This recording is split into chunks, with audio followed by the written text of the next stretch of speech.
اعوذ باللہ من الشیطان الرجیم، بسم اللہ الرحمن الرحیم۔ اللہ تبارک و تعالیٰ کے نام سے شروع جو بڑا مہربان اور نہایت رحم کرنے والا ہے۔ ایک ایسی قوم جنہوں نے اللہ تبارک و تعالیٰ کے عذاب کا مذاق اڑایا اور اللہ تبارک و تعالیٰ کے عذاب کو ہلکا جانا، تو اللہ تبارک و تعالیٰ نے اس قوم کو دنیا کے لیے عبرت کا نشان بنا دیا اور اس قوم کو صفائے ہستی سے مٹا دیا۔ یہ قوم ایک ایسے گناہ کے اندر مبتلا تھی جس گناہ کے اندر ہمارے آج کے دور میں بہت سارے لوگ مبتلا ہیں۔ پیارے دوستو، یہ بدبخت قوم کون تھی اور انہوں نے کس طرح اللہ تبارک و تعالیٰ کے عذاب کو ہلکا سمجھا اور اللہ تبارک و تعالیٰ کے عذاب کا مذاق اڑایا؟ تو اللہ تبارک و تعالیٰ نے اس قوم کو دنیا کے لیے عبرت کا نشان کس طرح بنایا اور اللہ تبارک و تعالیٰ نے اس قوم کو کس طرح صفائے ہستی سے مٹا دیا۔ پیارے دوستو، روایات میں آتا ہے کہ بنی اسرائیل کے ایک بزرگ تھے جن کا نام حضرت داموس رحمۃ اللہ تعالی علیہ تھا۔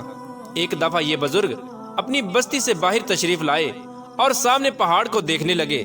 اس پہاڑ پر کوئی سبزہ نہ تھا۔ یہ منظر دیکھ کر ان کے دل میں خیال پیدا ہوا کہ کتنا ہی اچھا ہوتا اگر اس پہاڑ پر سبزہ ہوتا اور آبشاریں ہوتی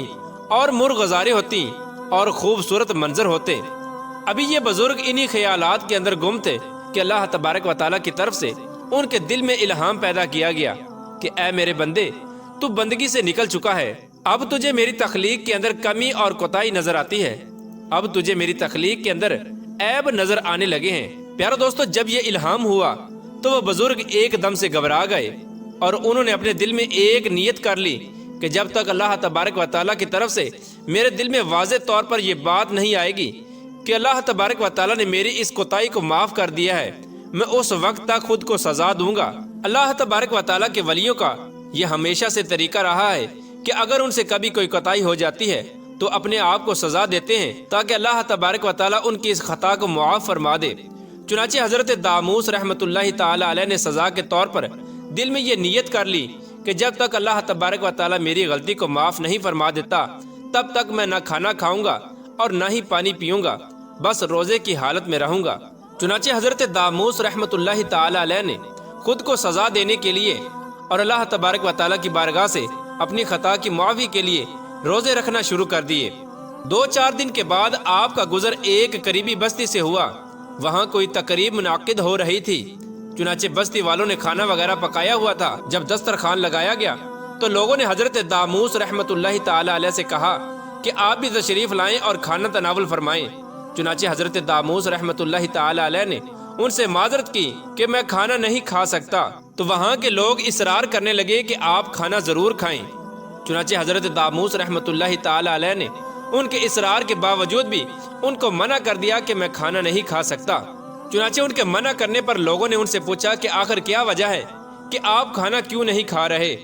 تو حضرت داموس رحمۃ اللہ تعالی علیہ نے وجہ بتاتے ہوئے ارشاد فرمایا کہ مجھ سے ایک کوتاہی ہو گئی ہے جس کی وجہ سے میں نے یہ نیت کی ہے کہ جب تک وہ میری خطا معاف نہیں ہو جاتی تب تک میں کھانا نہیں کھاؤں گا۔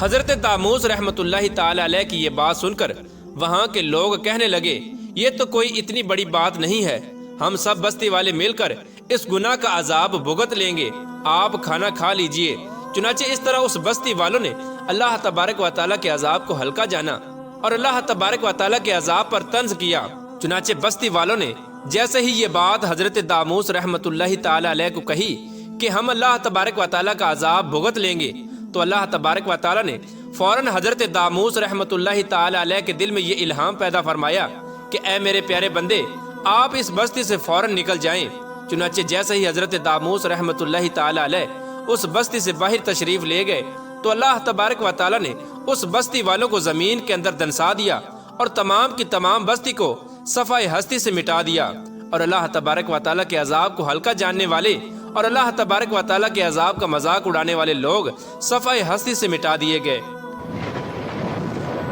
اللہ تبارک و تعالیٰ سے دعا ہے کہ اللہ تبارک و تعالیٰ ہمیشہ اپنی بارگاہ میں عاجزی اور انکساری کے ساتھ رہنے کی توفیق عطا فرمائے اور ان تمام خطاؤں سے ہمیں بچائے جن خطاؤں کے اندر مبتلا ہو کر پہلی قومیں ہلاک ہوئیں۔